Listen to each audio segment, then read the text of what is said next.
성경 봉독하겠습니다. 로마서 16장 1절에서 16절 말씀. 내가 갱그레아 교회의 일꾼으로 있는 우리 자매 베베를 너희에게 추천하노니 너희는 주 안에서 성도들의 합당한 예절로 그를 영접하고 무엇이든지 그에게 소용되는 바를 도와줄지니 이는 그가 여러 사람과 나의 보호자가 되었음이라. 너희는 그리스도 예수 안에서 나의 동력자들인 브리스가와 아굴라에게 문안하라. 그들은 내 목숨을 위하여 자기들의 목까지도 내놓았으니 나뿐 아니라 이방인들의 모든 교회도 그들에게 감사하느니라. 또 저희 집에 있는 교회에도 문안하라. 내가 사랑하는 에베네도에게 문안하라. 그는 아시아에서 그리스도께 처음 맺은 열매니라. 너희를 위하여 많이 수고한 마리아에게 문안하라. 내 친척이요 나와 함께 갇혔던 안드로니고와 유니아에게 문안하라. 그들은 사도들에게 존중이 여겨지고 또한 나보다 먼저 그리스도 안에 있는 자라. 또 주 안에 있는 내 사랑하는 암블리아에게 문안하라. 그리스도 안에서 우리 동역자인 우르바노와 나의 사랑하는 스타고에게 문안하라. 그리스도 안에서 인정함을 받은 에벨레에게 문안하라. 그리스도 블로의 권속에게 문안하라. 내 친척 헤로디온에게 문안하라. 나기수의 가족 중 주 안에 있는 자들에게 문안하라. 주 안에서 수고한 드루베나와 드루보사에게 문안하라. 주 안에서 많이 수고하고 사랑하는 버시에게 문안하라. 주 안에서 택하심을 입은 루보와 그의 어머니에게 문안하라. 그의 어머니는 곧 내 어머니니라. 아순 그리스도와 브레곤과 헤메와 바드로마와 허마와 및 그들과 함께 있는 형제들에게 문안하라. 유롤로고와 율리아와 또 네레오와 그의 자매 올름바와 그들과 함께 있는 모든 성도에게 문안하라. 너희가 거룩하게 입맞춤으로 서로 문안하라. 그리스도 모든 교회가 다 너희에게 문안하느니라. 아멘.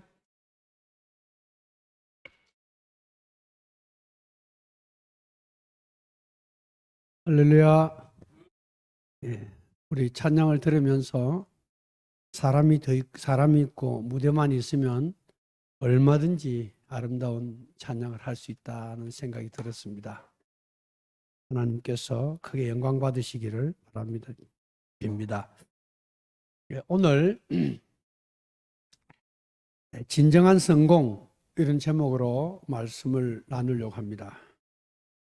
미국의 앤드루 카네기는 철강 산업을 통해서 당시 미국의 최고의 부자가 되었어요. 여러분, 그 당시 미국 최고의 부자는 세계 최고의 부자입니다. 얼마였느냐 재산이 3,720억 불이었는데 우리 돈으로 372조였습니다. 372조. 엄청 많죠. 근데 그 사람이 그렇게 돈을 많이 벌었는데 그러면 사람들이 야, 그 사람 성공했다 이렇게 말하잖아. 그죠? 근데 이 사람이 어떤 말 했냐면 부자로 죽는 것만큼 치욕적인 인생은 없다 그랬어요. 내가 돈을 가지고 죽는 것만큼 부끄럽고 치욕적인 인생은 없다 그랬어요. 그러면서 그 사람이 그렇게 많은 돈을 사회를 위해서, 교회를 위해서 또는 공공적인 어떤 유익을 위해서 다 썼습니다. 90% 이상을 썼습니다. 그러니까 이 카네기를 이야기할 때 그가 돈을 벌었다고 하는 것이 성공이 아니라 그가 그 많은 돈을 아낌없이 썼다고 하는 것이 그 사람의 위대함이다. 이래 말할 수 있어요. 카네기 홀이 있죠. 카네기 홀. 카네기 과학 연구실, 카네기 재단, 멜론 대학, 카네기 박물관. 심지어 이 사람은 교회 피아노를, 오르간을 교회에 이렇게 희사를 했는데 몇 교회쯤 했을 것 같아요. 몇 교회쯤. 우리 교회 한 군데, 우리 그 교회 헌당하고 나서 세상 떠난 우리 처형이 왔다가 피아노 욕을 명도에 가서 그때 170만 원인가 180만 원 주고 기증을 했어요. 이제 한 30년 됐으니까 기증할, 이제 이게 바꿀 때가 안 됐나? 그럼 누가 탁 내가 하겠다. 이런 거 쉽지 않아요. 그죠? 돈이 없어도 못하지만 있어도 하는 게 쉽지 않아요. 근데 카네기가 교회에 몇 개 오르간을 기증했냐? 7,500개 오르간을 기증했습니다. 7,500군데 교회에 오르간을 기증했습니다. 그러니까 카네기의 성공이라고 하는 것은 많은 돈을 벌었다. 여기에 있는 것이 아니라 그 많은 돈을 아낌없이 썼다. 가지고 죽는 것은 부끄러움이고 치욕이라고 말했다 하는 데서 그 사람의 성공을 우리가 가늠할 수 있지 않는가. 그렇게 말할 수 있습니다. 여러분, 우리는 부자가 됐다. 돈 많이 벌었다. 성공했다. 공부해서 학위를 받았다. 성공했다. 그 사람이 5번에 권력을 잡고 출마해서 당선이 됐다. 성공했다. 이런 소리 곧잘 하는데 중요한 것은 무슨 학위를 받거나 돈을 벌거나 권세를 갖거나 어디 무슨 사업이 잘 됐거나 이게 성공이 아니고 그것을 통해서 그것이 만인을 위해서 하나님을 위해서 어떤 기여를 했느냐 여기에서 성공을 찾아야 되는 것입니다. 근데 세상에 감정이라든지 성공은 전부 다 그 1차적인 데 머무는 거야. 그래서 왜 됐다는 거냐? 2부가 없어요. 자기 잘 먹고 잘 산 거 그거는 성공이 아니야. 그건 자기 배를 그냥 불린 것에 불과한 거고 자기 욕심 채는 것에 불과한 것이지 그 자체가 무슨 박수를 받고 칭찬받을 일은 크게 아니다. 이렇게 말할 수 있습니다. 로마서 16장은 아까 우리 김민혜 집사님 읽었는데 사람 이름이 쭉 나옵니다. 앞부분에 26명과 뒤에 나오는 8명을 합해가지고 34명의 이름이 나옵니다. 이들은 사도 바울이 이 30년 동안 소아시아와 그리스를 다니면서 전도한 사람들인데 그냥 예수 믿는 사람이 아니고 생명을 걸고 예수를 믿었던 제2의 바울과 같은 바울의 수족 같은 사람들의 이름입니다. 이런 생각해 보면 야, 내가 평생을 목회를 하고 평생을 선교했는데 정말 이런 사람이 한 명, 두 명 있는가 이런 질문해 보면 괜히 그냥 부끄러워질 수밖에 없는데 바울은 그런 사람이었습니다. 여기 보면은 이 바울이 그리스와 소아시아 지역에 전도를 했는데 이 사람들이 로마로 이주해 가지고 로마 교회 교인이 되어 있는 게 지금 교인이 되어 있으니까 바울이 로마서를 쓰면서 로마 교회 문안하면서 이 사람들 이름을 쭉 지금 나열을 하는 것입니다. 베베, 브루스길라, 마리아, 유니아, 드라보사, 보시, 두르베, 루포, 어머니 율리아 이건 여성들인데 지금 로마에 살고 있는 것입니다. 짐 콜린스라고 하는 사람은 성공이라고 하는 것이 뭐냐? 그것은 나이가 들어갈수록 가족과 주변 사람들이 점점 나를 좋아하는 것이다 이렇게 표현했어요. 사람들이 점점 나를 가까이 하고 좋아하는 것이 많아지면 점점 성공하는 것이고 있던 사람도 점점 떠나고 점점 혼자가 되면 그것은 성공이 아니고 그것은 그 사람의 상황과 조건 상관없이 그건 실패다 이래 말했다고 하는 것입니다. 그래서 오늘 그런 성공의 의미를 바울을 통해서 조금 이렇게 나누려고 합니다. 바울 하면은 우리가 굉장히 차갑게 느껴집니다. 왜냐하면은 바울은 이 세상 사람이 아닌 것 같은 그런 특별한 사람처럼 느껴질 때가 있습니다. 왜냐하면 예수만, 진리만, 교회만, 선교만 이렇게 말하는 사람처럼 느껴집니다. 그런데 오늘 성경 본문을 보면 그런 우리의 생각이 전혀 아니라고 하는 것입니다. 그의 전혀 다른 모습을 발견합니다. 그것은 베드로나 요한의 편지에 볼 수 없는 수많은 사람들의 이름을 우리에게 보여주고 있습니다. 수많은 사람은 바울이 그 수많은 사람을 얻었는데 이것이 바로 바울의 친구요, 바울의 동력자요, 바울의 제자요, 바울이 바울을 자식처럼 생각하는 어머니요, 이런 것입니다. 바울은 영적인 사람이지만은 땅에서도 분명히 성공을 한 사람이다. 이런 말씀을 드리고 싶습니다. 바울이 막 복음을 전해서 많은 영혼을 구원했다. 여기에 핵심이 있는 게 아니고 그것과 함께 많은 사람들의 마음을 얻고 많은 사람들의 그 삶에 의미 있는 존재로 바울이 깊이 각인되었다고 하는 것을 오늘 성경이 보여준단 말이죠. 안산에 고은이라는 목사님이 계시는데 그분이 위암 말기 판정을 옛날에 받았어요. 위암 말기 판정을 딱 받았는데 그때 한 권사님도 위암 말기 판정을 받았어요.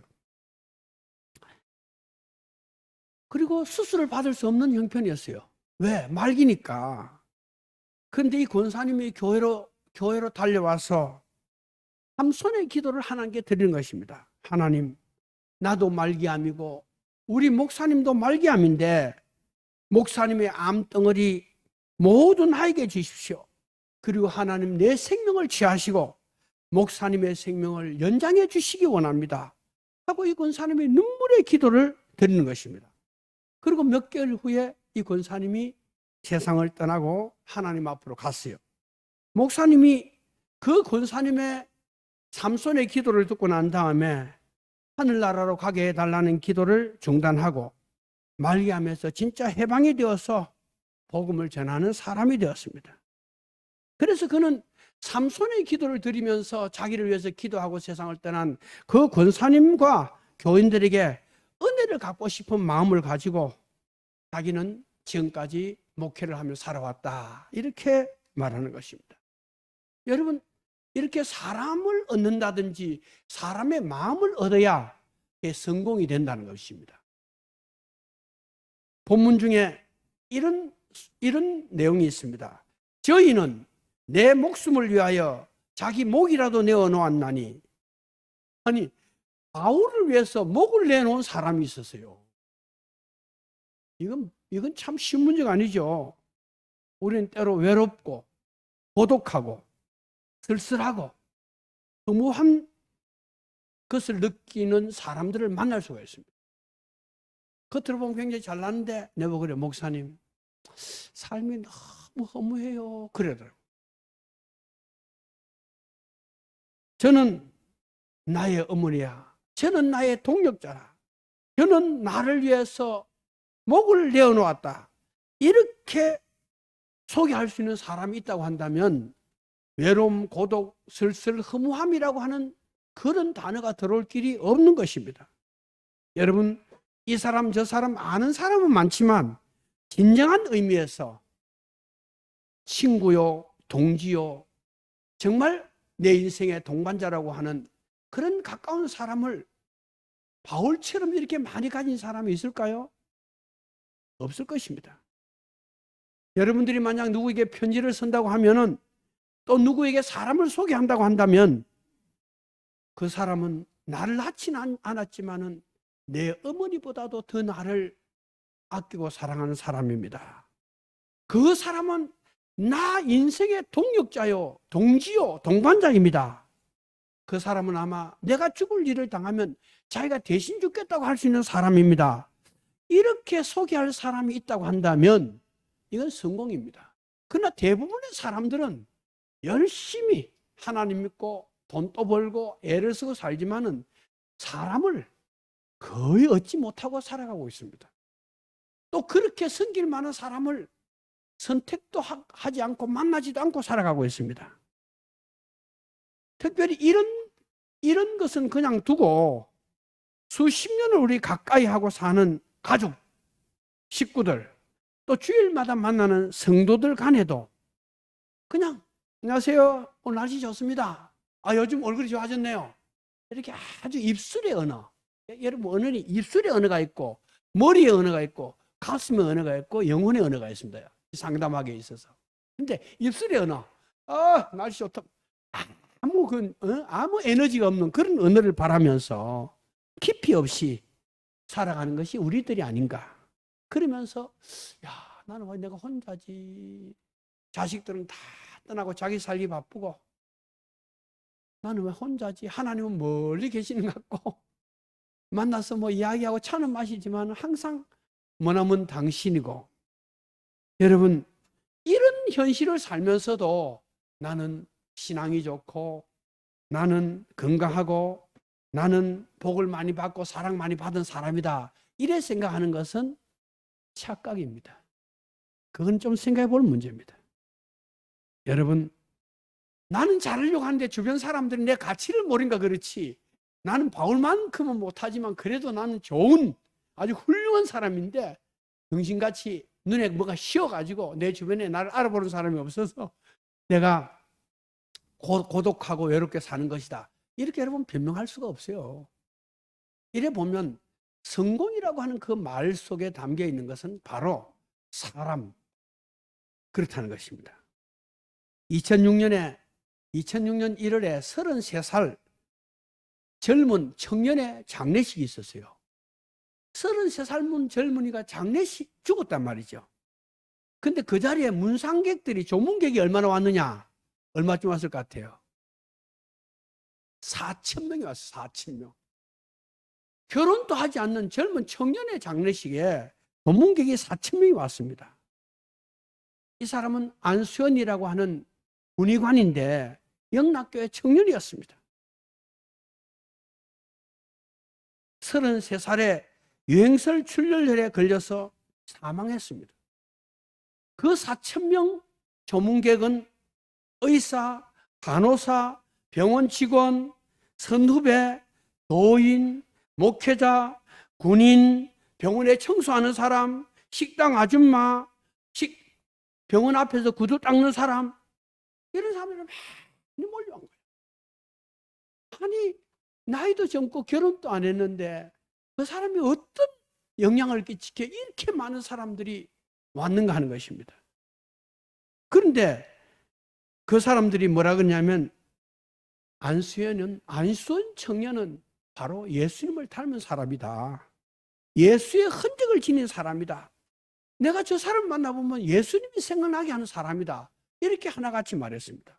그리고 거기에서 끝난 것이 아니라 죽은 지 3년이 되었을 때에 그 안수연과 자기의 관계나 경험을 책으로, 그 안수연이가 펴는 게 아니고 그를 생각하는, 사랑하는 사람들이 책을 만들어 펴냈습니다. 그것이 바로 청년 바보이사, 이렇게 그의 책이 나왔습니다. 한번 띄워보세요. 내가 하라고. 예. 그 청년 바보이사 하는 책이 나왔습니다. 그리고 4년이 되었을 때 2013년에 두 번째 책이 나왔습니다. 그 첫 번째 책에 넣지 못했지만은 묻어두기 아까운 사연과 글들을 소개하면서 두 번째 책이 나왔는데, 그 청년 바보이사, 그가 사랑하는 것들, 이렇게 아바서원에서 나왔어요. 이건 우리가 뭘 말하냐면, 이 시대도 여전히 수많은 사람의 마음을 얻고 수많은 사람을 얻을 수 있다는 것을 가르쳐 주는 것입니다.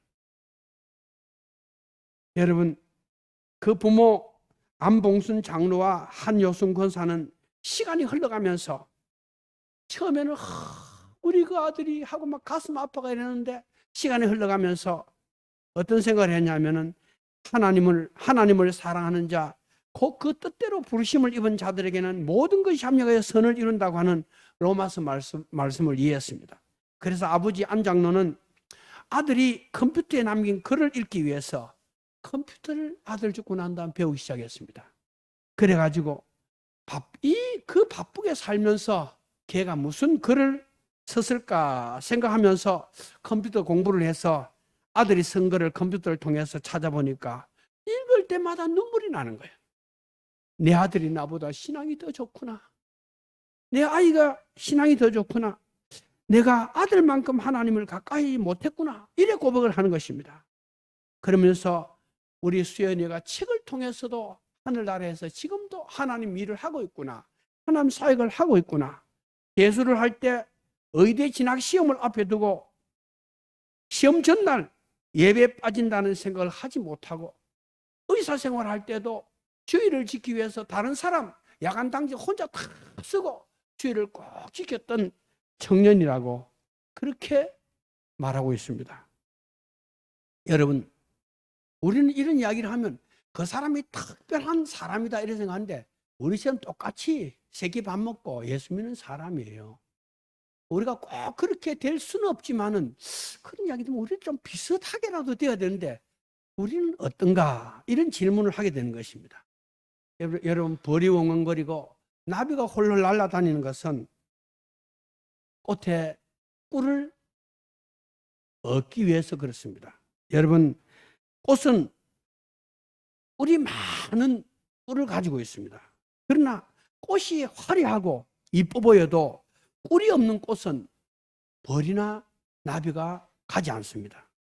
여러분, 아름답게 만드는 조화를 벌판에 갖다 놔보세요. 나비 한 마리, 벌 한 마리 오지 않습니다. 여러분, 그런 꽃들은 나비가 오지 않고 벌들이 오지 않기 때문에 외롭게 꽃잎을 날리며 떨어지고 마는 것입니다. 여기에 한 걸음 더 나가서 끈끈이 지옥이나 파리 지옥이나 세라시니아, 아펜시스 알바 뭐 이런 꽃들은 납이나 벌이 날라오면 그걸 잡아 먹어버려. 그래서 이것을 식충식물이라 그래. 꽃인 줄 알고 가는데 끈끈하게 딱 잡아 먹어버리는 거야. 여러분, 사람도 그렇습니다. 한평생 아무것도 주지 않고 피었다가 뚝 떨어지는 꽃 같은 사람도 있고, 또 생각 밖에 자신에게 다가온 사람을 죽여버리는 그런 사람도 있습니다. 이렇게 보면은 원망이나 불평 우리가 할 수가 없습니다. 혼자 살았던 바울을 보면서 누구에게도 별로 인기가 없을 것 같은데 그는 많은 사람들이 그를 쫓았고 따랐고 그를 닮고 싶어 했습니다. 그리고 그는 많은 사람을 구원했습니다. 수많은 사람들이 바울의 사람이 되었습니다. 누가는 아예 의사라고 하는 직책을 포기해버리고 바울과 평생 동안 바울을 따라다니면서 바울의 일대기를 글로 써서 남겼습니다. 그것이 바로 사도행전입니다.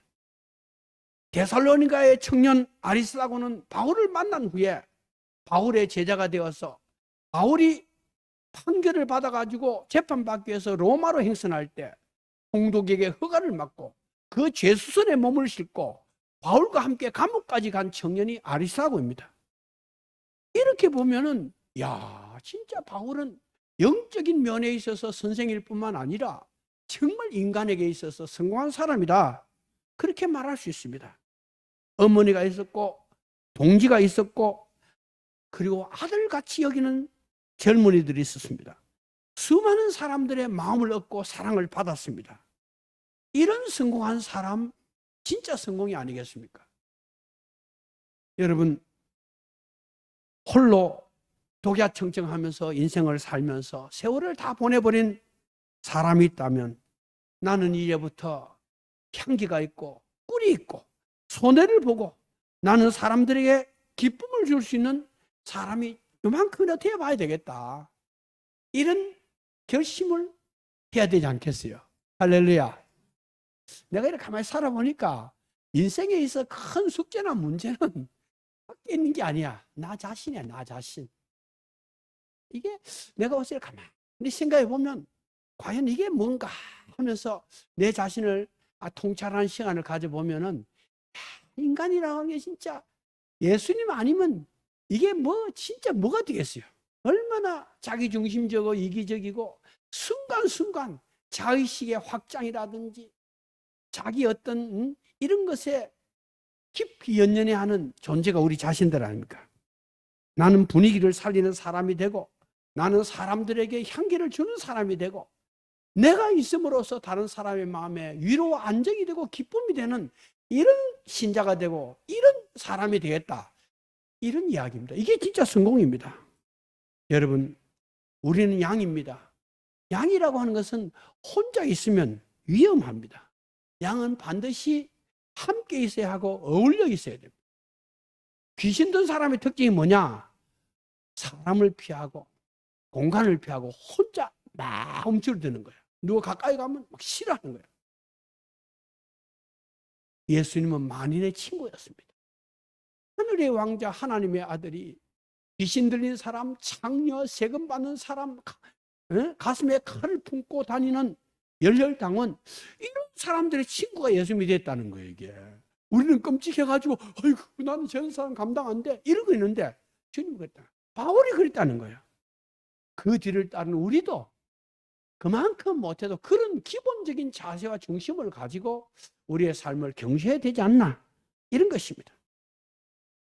여러분, 바울을 만난 다음에 사람들은 나는 이래 살면 안 되겠구나. 그리고 그냥 살아온 대로 살 수가 없었기 때문에 많은 사람들이 바울을 통해서 변화되었던 것입니다. 그리고 바울은 순간을 사는 사람들에게 영혼을 가슴에 심어주었습니다. 그래서 어둠에서 빛으로 사망에서 생명으로 사람들은 이동했습니다. 영적인 구원만 받은 것이 아니라 육적 삶에 있어도 환희를 맛보는 이런 사람들이 되었습니다. 그 당시 세계가 얼마나 힘듭니까? 그래도 이 사람들은 기뻐하라. 내가 다시 말하노니 기뻐하라. 내 사랑하는 누구, 내 기뻐하는 누구, 내 어머니 같은 누구, 내 제자 누구. 나는 이런 이야기를 하면 시간이 부족하다. 이런 사람이 바울이라는 거예요. 그러면 바울이 정말 성공자가 아니겠습니까? 여러분, 우리는 다른 사람의 도움이 필요 없다고 말해서는 안 됩니다. 우리는 중심을 잡고 살지만은 사람들의 손을 잡고 사람들의 등에 손을 얹는 것을 부끄러워할 필요가 없고 또 그런 것을 허용할 수 있는 열린 사람이 되어야 돼요. 집도 창문이 많은 집이 좋은 집입니다. 창문이 하나도 없는 집을 뭐라 그러냐? 창고라고 합니다. 창고. 오늘날 창고 같은 사람 많습니다. 문도 없고 공기도 통하지 않고 햇빛도 들어가지 않고 쾅 닫아버리면 뭐가 있는지도 모르는, 이거는 문은 확 사방에서 빛이 막 들어오고 보면 봄 색깔을 보고 겨울이면 겨울에 눈을 볼 수 있는 그런 집들이 사람 사는 집인데 우리는 그러지 못하고 인생을 사는 것이 아니냐.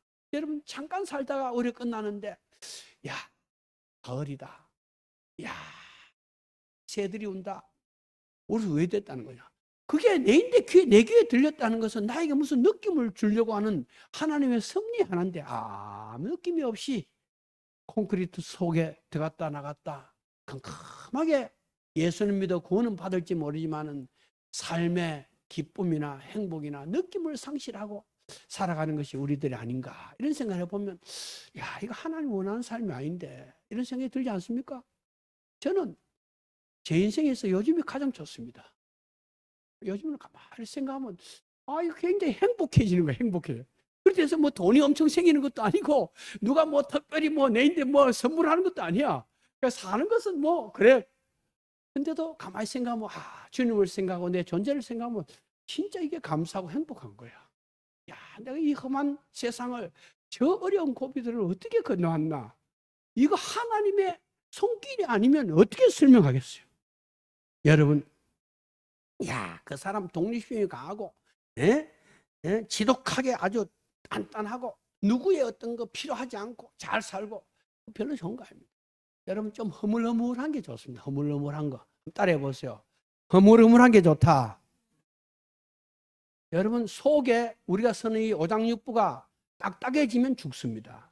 아주 말랑말랑하고 허물허물하면 신진대 잘 되지만은 간이 좀 딱딱해지는데요. 이거 문제야. 위가 딱딱해지는데요. 문제야. 대장이 좀 굳어지는데요. 문제되는 거예요. 잘라내야 돼요. 그 병이요. 그 말은 여유가 없다, 그런 말 아니겠습니까? 여러분, 바울을 보세요. 그는 도움을 받았고 그리고 자신은 끝없이 사람들을 위해서 주었습니다. 그 중에 한두 사람을 소개하려고 하는데 벌써 12시가 되었습니다. 조금 더 이야기하겠어요.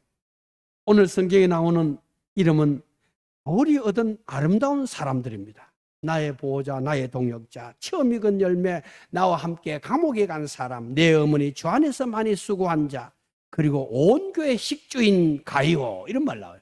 여러분, 재밌는 것은 온 교회 식주란 말이 무슨 뜻이냐 하면은 이 사람은 교회에 오는 사람의 밥을 해야 되는 거예요. 밥을. 그래서 성경에 교회에 온 사람의 밥을 한 사람을 식주라고 표현하는 거예요. 가이오가 그런 짓을 했다는 거야. 그러니까 가이오라는 사람은 교회에 나오는 사람들의 점심을 다 자기 혼자 만드는 거예요, 그냥. 그래서 식주라고 표현하고 있는 것입니다. 제 50년 친구 이만탁 장로가 있는데 논산훈련소에서 30년대 만난 30년대 훈련소에서 만난 친구인데 가까이 지냅니다. 뭐 무슨 이야기든지 할 수 있는 그런 친구 중에 한 사람인데 몇 년 전에 그러더라고. 자기 성가대장이 됐대. 그래서 성가대장 뭐 하는데, 음악도 못 하는데 뭐 성가대장을 하냐 하니까 음악 하는 게 아니고 새벽 5시에 나가서 그 성가대가 일부 예배 때 성가를 하는데 밥을 먹이는 거래. 밥을 해 먹이는 거래. 그래서 두 부부가 새벽 5시에 나가가지고 몇십 명, 그 교회가 한 3,000명 되는 교회예요. 몇십 명 되는 사람 밥을 다 1년 동안 계속 해 먹이는 거야. 이런 일을 한 사람이 식주야, 식주. 여러분, 우리가 한 달에 뭐 한 2주 이렇게 음식 장만하고 이런 것도 좋게 생각 아무것도 아니지만 불편해서 내 밥 해먹도 힘들어 죽겠는데 교회 가서 또 뭐 하고 뭐 반찬도 뭘 하냐 뭐 고기 아이고 뭐 복잡해지잖아요. 근데 그런 일을 아주 터놓고 하는 사람이 교회 식주 가요예요. 이런 생각을 해보면은 참 이런 사람이 바로 초대교회에 숨어 있었던 별들이다. 그런 이야기입니다. 여러분들의 별명은 뭡니까? 아, 그 집사님 천천교회 식주지.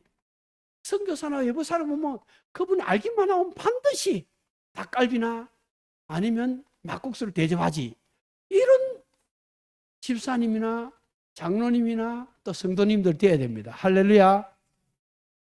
아멘 소리가 좋네요. 내가 그럴 때 여러분 보고 선교사 왔으니까 여러분 닭갈비 좀 대접하시오. 이런 이야기는 여러분들이 내가 하지 않습니다. 하지 않지만 알면은 목사님 누구 오셨다면서요? 제 시간인데 저녁 제가 대접하죠. 뭐 이런 것이 자연스러워야 된다는 거예요. 그래서 그 사람은 춘천교회 식주다. 그 사람은 춘천교회 기도의 사람이다. 그 사람은 새 사람을 잘 인도하는 사람이다. 그 사람은 집이나 직장이나 교회에서 하나님의 기쁨조다. 그 사람이 있으면 분위기가 좋아지고 살아난다. 뭐 이런 말을 듣는 사람이 돼야 되는 거야. 근데 평생 예수 믿고 평생 아주 잘 살기는 살았는데 아무 색깔이 없어. 그 사람은 밥을 사는 법도 없고 다른 사람 기쁘게 하는 법도 없고 집 앞 지가 먹는데도 바쁘고 뭐 그런 사람 있잖아요. 그래 되면 안 된다는 거예요. 아니 실제 그런 시기야. 네? 그런 시기단 말이야. 이렇게 보면은 여러분 술에 술 탄 듯 물에 물 탄 듯 차지도 덥지도 않고 존재는 하지만은 삶의 어떤 빛깔도 색깔도 없이 용도도 없고 상표도 없는 이런 존재를 우리가 살고 있는 게 아니냐. 그러면서 난 예수 잘 믿는다. 글쎄 뭐 믿는 거는 뭐 누가 탓하지 않지만 그게 뭐가 좀 보태져야 되지 않냐 이런 말이에요. 그리고 여러분 시간 지나면 아무것도 없어요. 내가 보면 그렇더라고. 어떨 때 지갑에 보면 돈이 어디서 돈이 생기래. 돈이 두둑해요. 야, 이 돈이 왜 이래. 내인데 이게 30만 원, 40만 원 돈이 어디서 생긴다 싶은데 어떨 때 보면 주일 되면 막 헌금할 돈이 없을 만큼 돈이 싹 없어져 버려요. 이따 돈이 다 어디 도망갔나 이런 생각이 들어요.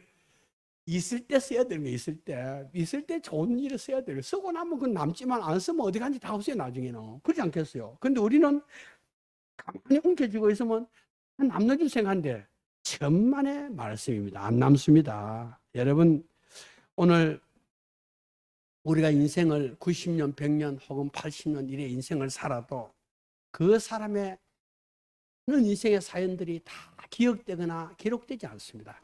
한마디 기록될까 말까 합니다. 뭐라고 기록됩니까? 그 사람, 그 지사님, 그 원사님 기도하는 사람이었지. 그러면 그 나름대로 되는 거야. 그 사람 죽을 때까지 주일학교를 책임지고 진짜 주일학교에서는 그분이 참 본이었지. 뭐 이렇게 여러분 그 사람 참 진실한 사람이었지. 그 사람은 정말 누구든지 섬기는 사람이었지. 이렇게 한마디라도 딱 우리 인생을 통해서 불러질 수 있다면 우리는 성공한 사람입니다. 할렐루야. 아니, 나 그것쯤은 자신 있다. 손 들어보세요. 그것쯤은. 그거 하나쯤은 뭐 할 수 있겠다. 나는 평생 성가대 목소리가 안 나올 때까지 뭐 성가대 우리 지휘자가 좀 제발 좀 빠져줬으면 할 때까지 할 것이다. 이런 소리 있잖아요. 그잖아요. 그거 하나라도 다른 사람 모습에 언제든지 주일날 교회 가면 앞에 딱 서서 딱 모습을 탁 노래는 좀 부족하지만 방실방실 웃는 모습으로 탁 서가 있는 거 보면 사람들이 벌써 그게 노래가 되는 거거든. 그런 것을 우리가 하나 가져야 된단 말이야. 그 사람 언제든지 그 자리에 딱 있는 거 비가 오나 눈이 오나 병원에 입원하지 않는 한 그 자기 자리에 그 사람 얼굴을 볼 수 있다. 이러면 되는 거야. 근데 이것도 아니고 저것도 아니고 뭐 하나 건져볼 게 없어. 비석이 뭐 하나 써보려고 쓸 말이 없어. 그럼 뭐라고 써야 되느냐? 나다, 죽다, 먹다 뭐 이렇게밖에 쓸 게 없어요. 나다, 먹다, 죽다 그건 맞잖아요. 그렇게밖에 쓸 게 없는 거예요. 그리고 여기 베베라는 사람이 나오는데 여러분 베베는 고린도 지역에서 바울이 전도한 사람인데 제가 15분까지만 딱 할게요. 지금 7분인데 베베가 딱 나오는데 고린도에서 바울이 전도한 사람입니다. 오늘날은 집사람 말보다 일꾼이란 말로 사용해 갔습니다. 순회 전도자들이 오면 접대를 하거나 환자를 신방하거나 이웃을 구제하거나 세례식을 돕거나 성만찬을 준비하는 일들을 도와주는 그런 여성들이 많이 필요했는데 베베는 바울이 그 지역에 머물면서 전도를 할 때 바울이 뭐라 하냐면 나의 보호자다 그래 말했어요. 나의 보호자다. 그는 바울이 순교하도록 물질적인 지원을 아낌없이 제공했던 사람. 여러분, 선교사나 목회자는 사실 재정적인 어려움이 많습니다. 여러분 한번 살아보세요. 한 달에 400만 원, 500만 원도 어디 관계 없어요. 근데 목회자는 막 겨우 바닥바닥하게 사는데 막 목회자는 하나님의 만나를 만 내린 줄 안다고 교인들은 안 내려요. 똑같이 살아요. 그러니까 뭐 하냐? 그냥 가만히 있는 거지 뭐. 움직이면은 비용이 발생하니까 가만히 있는 거죠 뭐. 3, 40년 전에 목회자가 어려웠습니다. 제가 춘천에 처음 왔을 때 25만 원을 받았나 그래서 장님 그렇죠? 그때는 그랬어요. 그 25만 원이 지금 한 250만 원 되는 것 같아. 그때는 40년 전에는. 그때 여러분들이 보따리에다가 성미를 갖다가 부어가지고 갖다 놓고 그거 가지고 밥에 먹었어요. 성미를. 밥을 할 때 살을 한 숟가락 떠가지고 그러니까 여기는 뭐 정분미도 있고 뭐 이것도 있고 저것도 있고 완전히 총천색이 되는 거예요. 그죠? 그렇게 먹었어요. 그리고 여성교회에서 1년에 한 번씩 회의를 해가지고 얼마씩 내가 양복도 맞춰줬어요. 그래서 그중에 또 열심히 있는 사람은 구두도 사줬어요. 그리고 신방을 가면 반드시 믿음 있는 사람은 교통비를 줬어요. 그때는 차 타지 않고 걸어 다녔으니까 1년에 신발 한 그릇씩 떨어졌어요. 제가 기억해 보니까. 그렇게 생각하면 우리 살았던 시대는 오죽했겠어. 근데 그 시대에 바울의 보호자가 되었다. 누가? 베베가 되었다는 거예요. 여러분 바울이 3차 전도 여행할 때 고린도에서 로마서를 씁니다. 이 로마서를 써가 고린도에 써가지고 이 베베 자매를 통해서 로마로 이 로마서를 보내는 거예요.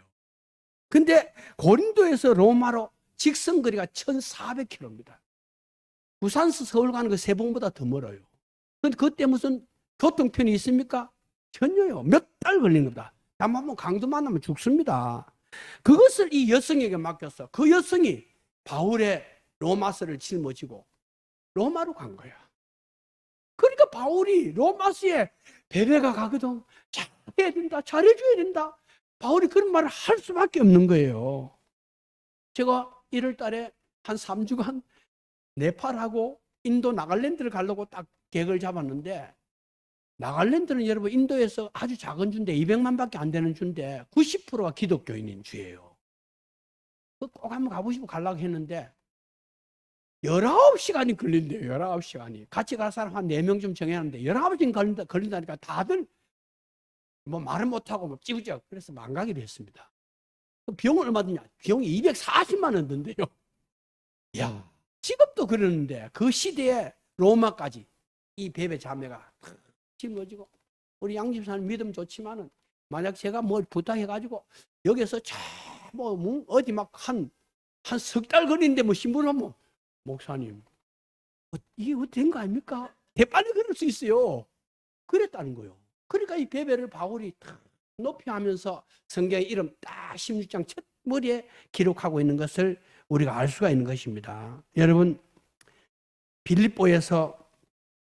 빌립보에서는 루디아가 바울의 보호자가 되고 재정적인 면을 담당했습니다. 고린도에서는 가이오가 책임을 지고 담당했습니다. 갱그리아와 아가야 지방을 순회할 때는 베베가 동행하면서 바울의 재정적인 필요를 담당했습니다. 이 사람들은 하나님이 바울에게 붙여준 하나님의 천사들이었습니다. 바울은 그들의 보호를 받으면서 능력 있는 사역을 할 수 있었습니다. 여러분, 주의 종이 누구에든지 말하고 자랑할 수 있는 베베, 루디아, 가요 같은 직분자, 성도가 되어야 됩니다. 여러분, 제가 이런 말 하는 건 막 여러분들에게 막 목회자를 위해서 막 이런 소리가 아니에요. 그런 중심을 가져야 된다.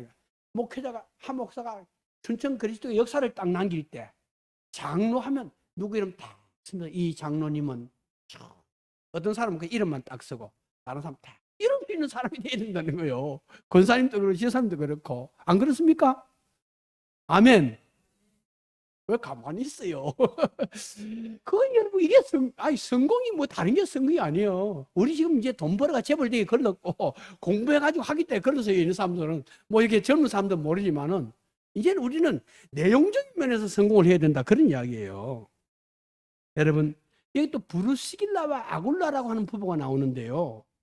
이건 굉장히 일반적이지 않습니다. 그 시대에 여성의 이름이 남자 이름보다 먼저 나오는 거예요, 이게. 브루스길라는 로마의 귀족 여성이고 아굴라는 유대인으로서 노예가 아니었느냐라고 말하는 학자들도 있습니다. 그는 52년 글라디오 황제가 로마에서 유대인들을 추방할 때 고린도에 와서 장막을 만드는 일을 하다가 바울을 받았습니다. 바울 만난 다음에 바울의 동역자가 되었습니다. 그리고 바울이 에베소로 갈 때 바울과 동행한 후에 로마 황제가 죽고 추방령이 해제되고 난 다음에 로마로 돌아갔습니다. 여러분, 이 사람은 바울을 위해서 목이라도 내어놓을 사람들이다. 그래서 그렇게 이 베베와 브루스게와 아굴라 부부는 바울을 위해서 목을 내놓을 사람들로 바울이 표현하고 있습니다. 4절에 그들은 바울의 사역을 위해서 집을 옮기고 이사가는 것을 마다하지 않았습니다. 그들은 바울보다 로마에 먼저 간 것은 바울의 로마 선교를 기다리면서 준비하려고 하는 성격도 있습니다. 그러니까 이 사람들에게서 직업이라고 하는 것은 복음을 전하기 위한 수단이었습니다. 여러분, 우리가 이사를 할 때 애들 학교가 가까우냐 뭐냐, 시장이 가까우냐 뭐냐, 병원이 가까우냐 뭐냐 이런 거 생각합니다. 근데 가장 먼저 생각한 것은 교회가 가까우냐 뭐냐 이걸 생각해야 됩니다. 할렐루야. 할렐루야. 여러분, 교회를 먼저 생각하고 이사도 하고 집도 사고 땅도 사야 되는데 교회하고 천리 멀리 떨어져가 있는데 새벽 기도 나오기도 없고 주일날도 나오려면 차를 막 1시간 30분씩 사야 되고, 그럼 다른 교회 가지.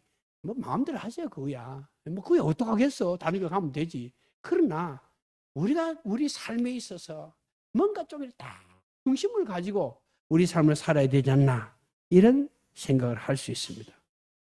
예, 시간이 약속 한 14분이라서 마쳐야 되겠습니다. 영상 하나 띄워보세요. 제가 글을 하나 썼습니다. 보입니까? 네. 한번 읽어보겠습니다. 이건 저 낭독하는 사람이 읽어야 이게 참 되는데 저는 목소리가 좀 그래가지고. 가로등 내 몸 한 조각 빛 아래서 도시를 설며 단장하는 사람들이 있습니다. 새벽을 깨우며 교회로 가는 부부도 있습니다. 신문 하나를 안고 집집이 뛰어다니는 소년도 있습니다. 나는 뜬 눈으로 하루를 열고 하루를 닫습니다. 후회는 없습니다. 도시에 어둠이 내리면 나는 다시 눈을 뜰 것입니다. 한 사람이라도 휘청거리지 않게 손잡아 줄 것입니다. 쳐다보는 사람이 없어도, 마음에 두는 사람이 없어도 어둠이 내리면 세상을 비추는 이 지상의 등불입니다. 그러나 졸린 채 수많은 밤을 지켜서도 어둠을 다 걷어내지 못했습니다. 이제 밝아오는 동쪽 하늘에 내 아픔을 삼키고 조용히 잠들려 합니다.